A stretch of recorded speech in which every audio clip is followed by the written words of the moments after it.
vez, hermano, tenemos que pedirle al Señor que nos guíe. Él es el único que puede ayudarnos. Él es el único que puede interceder por nosotros. Él es el que fue a morir en la cruz para salvar y perdonar al mundo de hoy.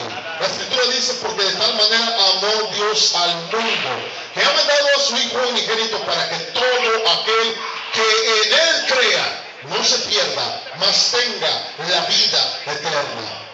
Un saludo a todas nuestras amistades que nos ven alrededor del mundo, en España, en Canadá, Nueva York, Texas, McAllen, en los estados de México. Dios bendiga a todos nuestros hermanos que nos ven en Centro y Suramérica, desde Chile, Colombia, Ecuador, todas esas áreas, San Salvador, Guatemala, Colombia. Dios les bendiga en el nombre glorioso, maravilloso de Jesucristo. Padre, en el nombre santo, bendito de Jesús, venimos, Padre, a pedir, Señor, que nos dones. Dónanos, Señor, sabiduría. Dónanos, Señor, que tu Espíritu nos edifique, que destruya aquellas fortalezas, aquellos pensamientos que se han vuelto fortalezas. Destrúyelos, Señor, para que pueda hacer nuestra mente una mente cristocéntrica. Como tu palabra dice, Señor, danos un mejor conocimiento de tu persona, Jesucristo. Amén. Esta mañana estaremos hablando acerca del alma. El alma. Mucha gente no ha entendido qué es el alma. La palabra de Dios dice en el Génesis que Él creó al alma. Muchas personas le dan prioridad al cuerpo y no al alma. Nosotros somos una alma revestida con un cuerpo que fue formado, un cuerpo que fue tomado del polvo. Pero es ahí en el alma donde las potencias del hombre están situadas.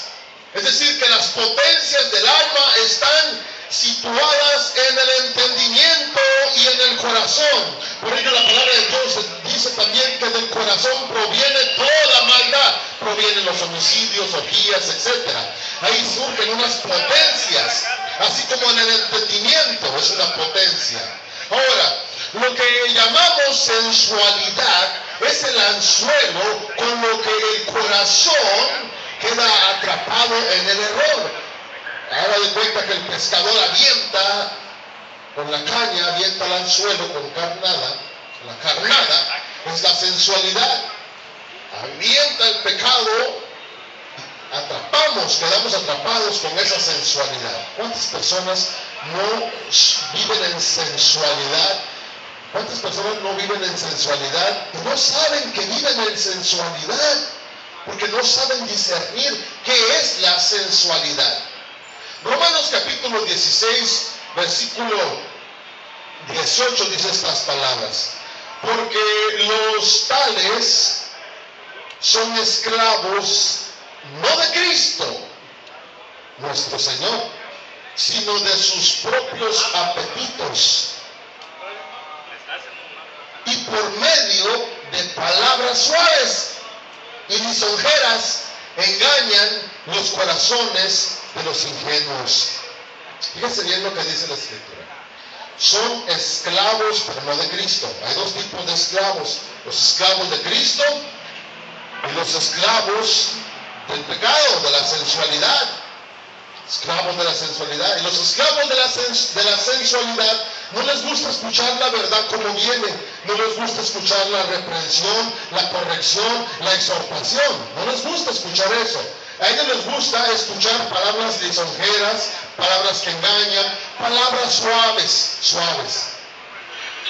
Bueno, hermano, el Testamento, el Antiguo y el Nuevo Testamento no tiene palabras suaves, hermano. Bueno, si usted quiere decirle suave a que Cristo me ama, que suave, hermano, que padre. Filipenses capítulo 3, versículo 19, cuyo fin es la perdición. Cuyo fin es perdición, cuyo Dios es su apetito y cuya gloria está en su vergüenza, los cuales piensan solo en las cosas terrenales.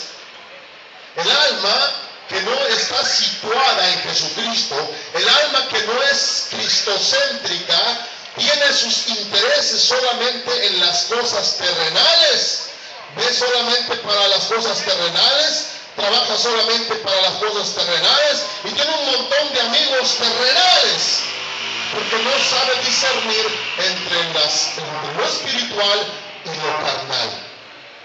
Ahora, en Colosenses capítulo 2, versículo 23 dice, tales cosas tienen a la verdad, dice, tales cosas tienen a la verdad, la apariencia de sabiduría en una religión humana. Dice, a la verdad, todas esas cosas tienen la apariencia de sabiduría, compuesta a través de una religión humana, en la humillación de su cuerpo y el mismo trato severo del cuerpo, pero carecen de valor alguno contra los apetitos de la carne.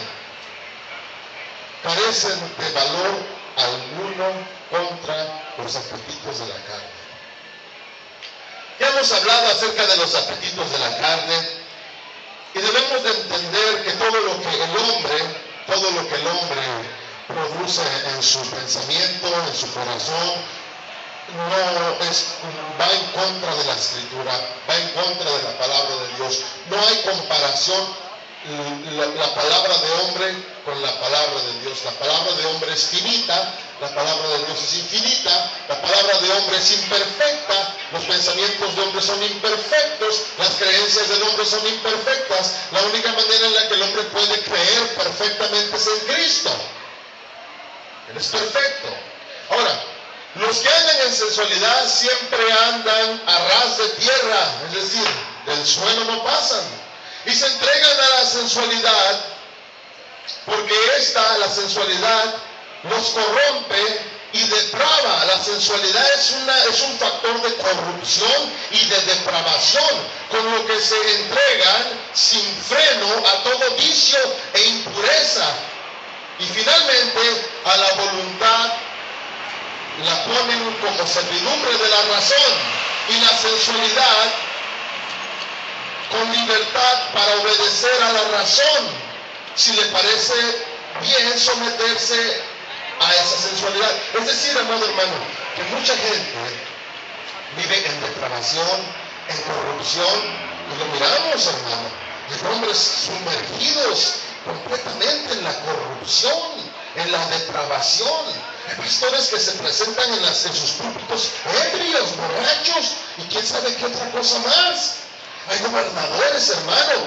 Acaba de salir uno de nuestros presidentes, salía en televisión ebrio, quería hablar ebrio, se andaba cayendo. Tenemos un presidente que también cojea del mismo pie. Gobernadores, políticos, hombres en general.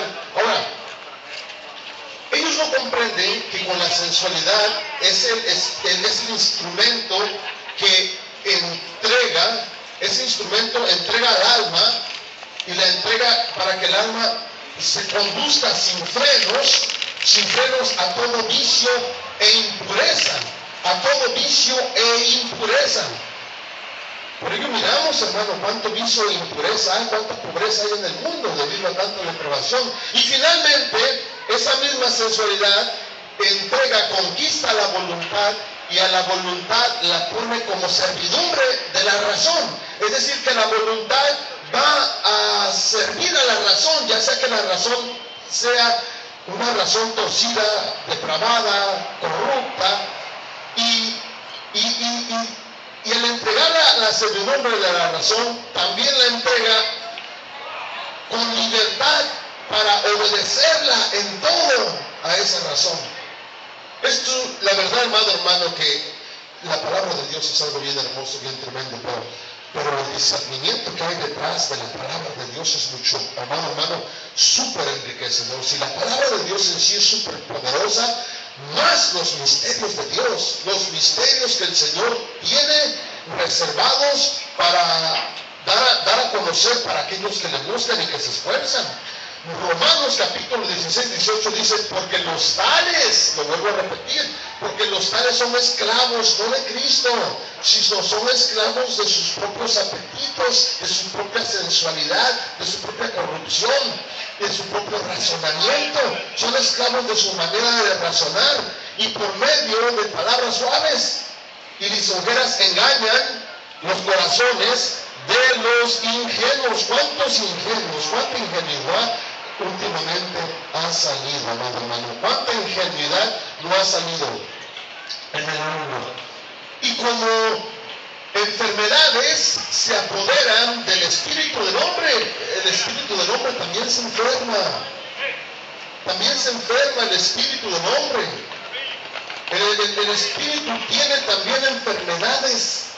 No solamente, esas enfermedades se muestran en el cuerpo, se muestran en nuestra área corporal, en nuestra área física, en nuestra área visual, en lo que vemos, en el rostro, en las manos, en la salud. Y se muestran como enfermedades y se apoderan del espíritu del hombre. Y reinan allí tan absolutamente que no es fácil reprimirlas.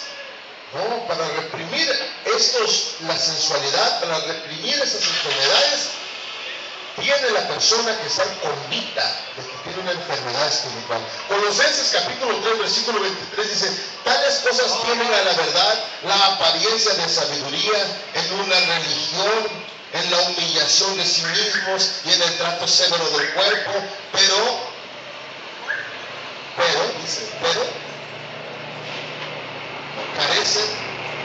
carecen de valor alguno contra los apetitos de la carne. Es decir, que la carne llega a ser tan poderosa, los apetitos de la carne llegan a ser tan poderosos que reprimen aquello que Dios llama verdad. Por esa razón, muchas personas no pueden acercarse a Jesucristo tal y como Jesucristo es. No pueden venir a Cristo, no pueden entender a Cristo. ¿Por qué? Porque su carne, los apetitos de su carne son más pesados. Los apetitos de la carne. Miren, le voy a exponer esto en una manera, pues ahora sí, figurativa pero visual.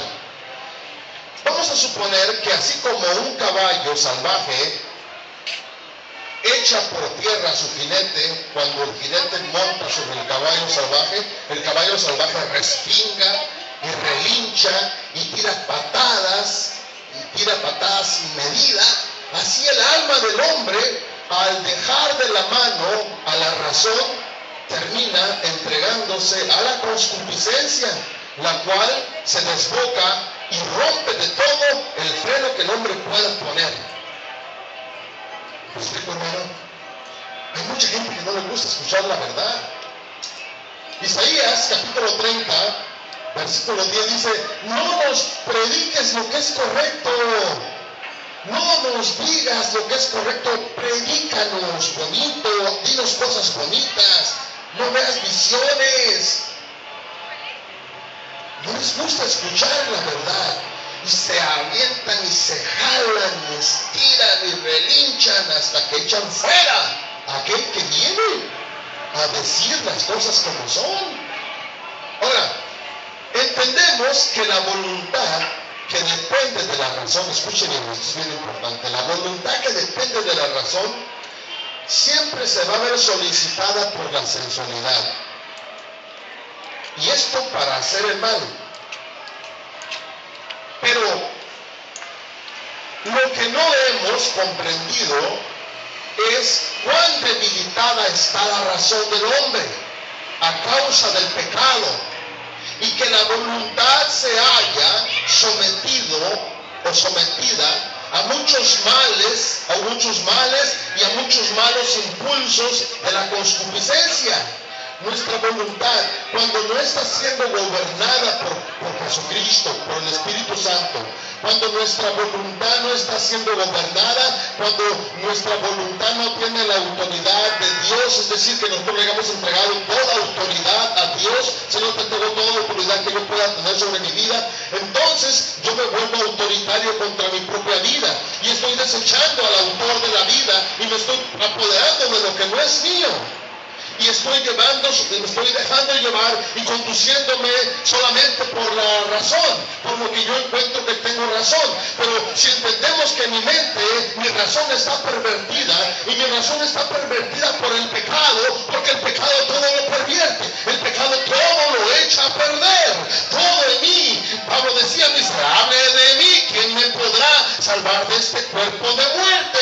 Y cuando habla de cuerpo está hablando de su mente, está hablando de sus ojos, de su oreja, de sus patas, de su pie, de su mano, de todo lo que en él hay. Miserable de mí, ¿quién me podrá salvar? Mis razonamientos están podridos. Todos los razonamientos del hombre son razonamientos podridos. Si usted no está pensando en la palabra de Dios, si usted no piensa en la palabra, si usted no medita en la palabra de Dios, usted está pensando en pura podrición. Por eso camina en la calle llena de pobreza, llena de amargura, enferma de los nervios, enfermo de alcoholismo, de la adicción, etc. Porque nuestro razonamiento está corrompido. Todo en el hombre está corrompido. Todo en el hombre, desde los pies hasta la cabeza, está echado a perder. Si no fuera así, el mundo sería un paraíso.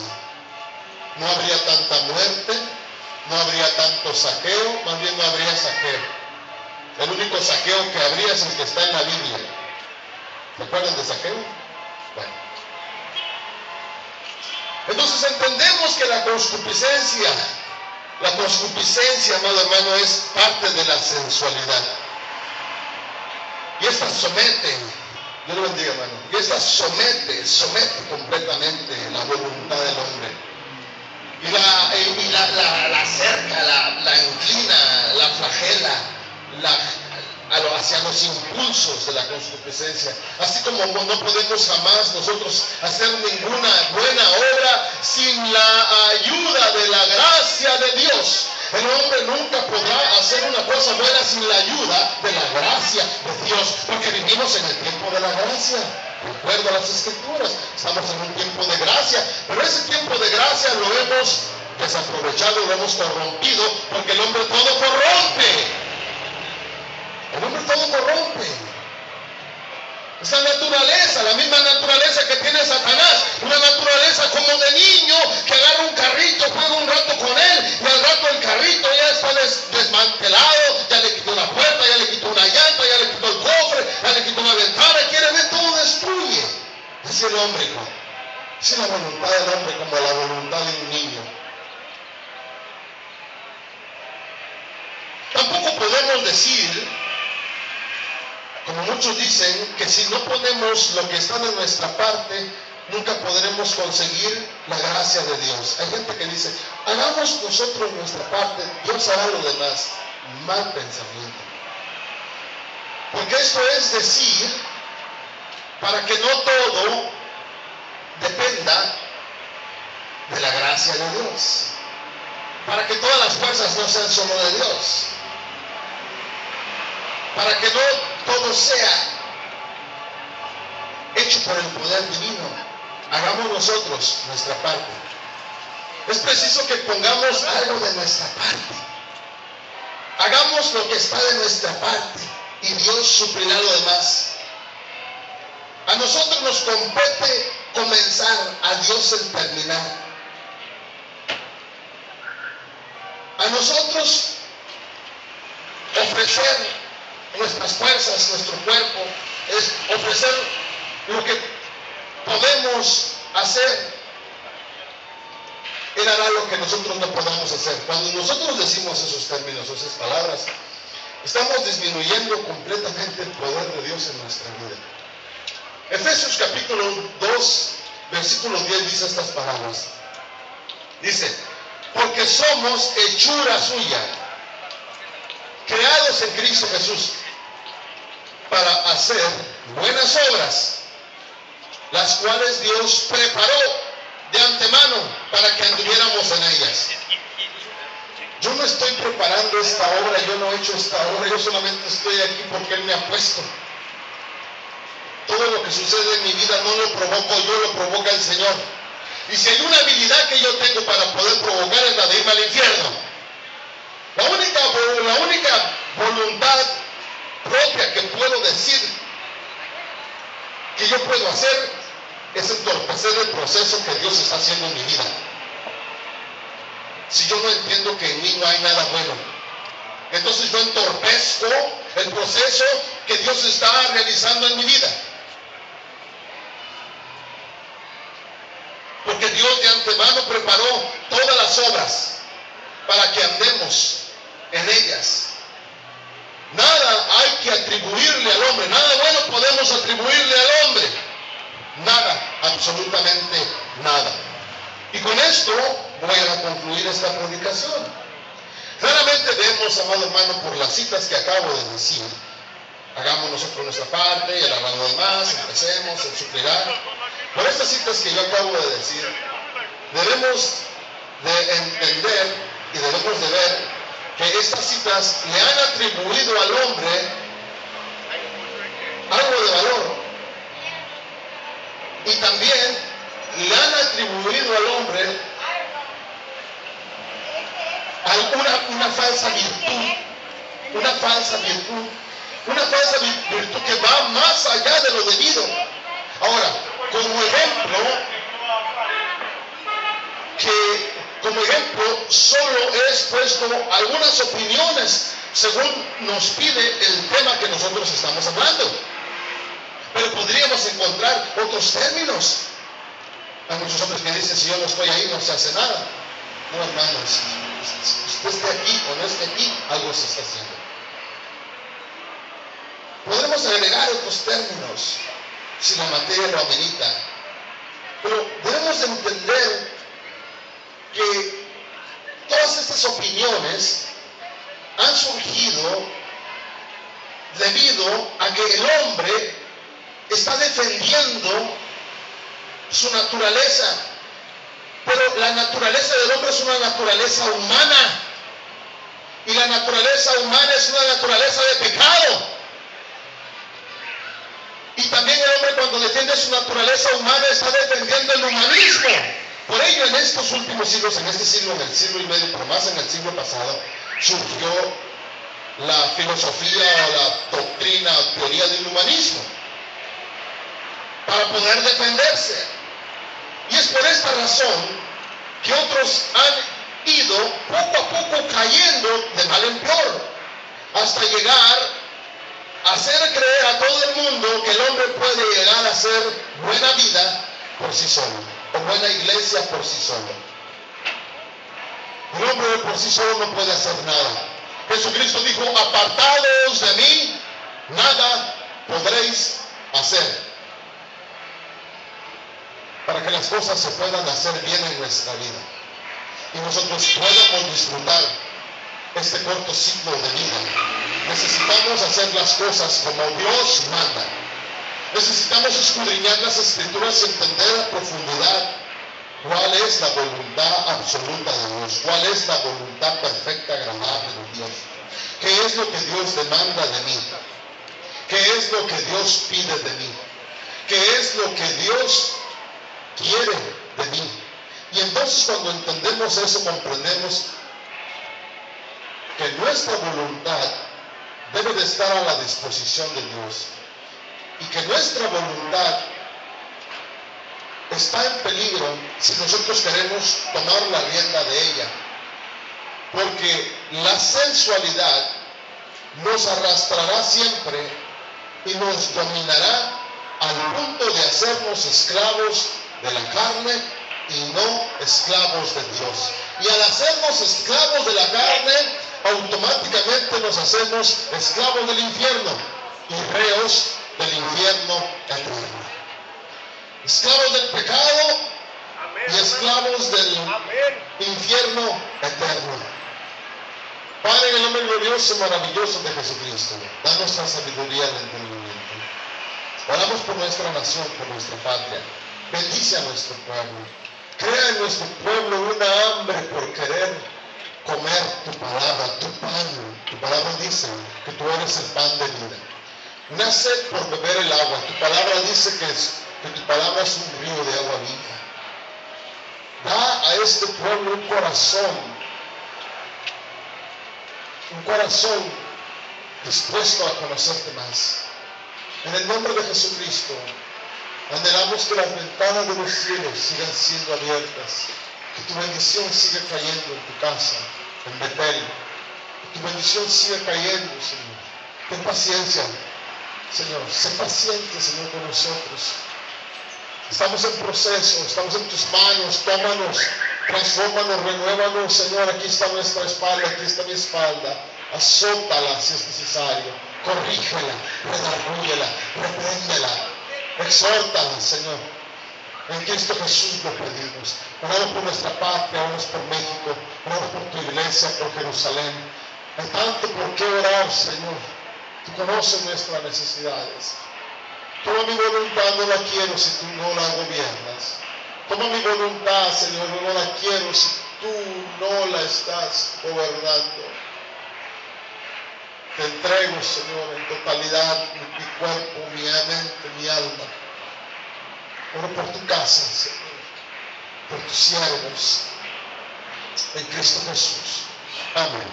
¡Viva México para Cristo! ¡Viva México para Cristo!